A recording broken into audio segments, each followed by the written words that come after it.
ಎಲ್ಲಿ ಏನಾಗಬೇಕು ಅದು ಆಗ್ತಿದೆ. ಸಮಾಜ ನೈತಿಕತೆ ಕಡೆ ಹೋಗ್ಬೇಕು. ಹೌದು, ಅದು ಭಾಳ ದೊಡ್ಡದು. ಇವತ್ತು ಆ ನೈತಿಕತೆ ಅನ್ನೋದು ಇಲ್ಲ.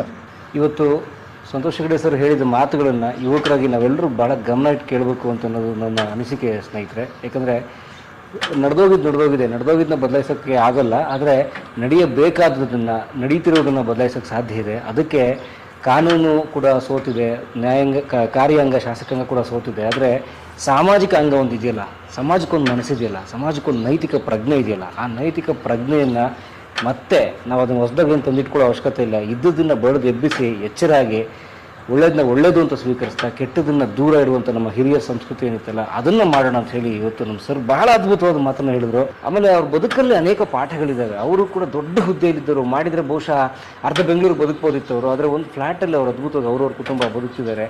ಆದರೂ ಚೆನ್ನಾಗಿದೆ. ಅವರೇನು ಕಷ್ಟಕ್ಕೆ ದಿನ ಒಂದೊತ್ತಿ ಅವ್ರ ಕೈ ಹಿಡಿದಂಥ ಸ್ಥಿತಿ ದೇವ್ರು ಕೊಟ್ಟಿಲ್ಲ. ಅಂದರೆ ಸಮಾಜ ಅಥವಾ ಇವತ್ತಿರುವಂಥ ಪರಿಸ್ಥಿತಿ ನಮ್ಮನ್ನು ಚೆನ್ನಾಗೇ ಇಡುತ್ತೆ. ಆದರೆ ನಾವು ಅದನ್ನು ಮೀರಿ ಒಂದು ದುರಾಸೆ ಕಡೆ ಹೋಗ್ತೀವಲ್ಲ, ಅವಾಗ ಎಲ್ಲವೂ ಸಮಸ್ಯೆ ಸ್ಟಾರ್ಟ್ ಆಗುತ್ತೆ. ಇನ್ನೊಬ್ಬನಿಗೂ ತೊಂದರೆ ಕೊಡೋಕ್ಕೆ ನಾವು ಪ್ರಾರಂಭಿಸ್ತೀವಿ. ಅದನ್ನೆಲ್ಲ ಬಿಟ್ಟು ನಾವು ನಿಜಕ್ಕೂ ಸಾಮಾಜಿಕ ಜವಾಬ್ದಾರಿ ಇರುವ ಭಾರತೀಯರಾಗಿ ಯೋಚಿಸೋಣ ಅಂತ ಕೇಳ್ಕೊತೀನಿ.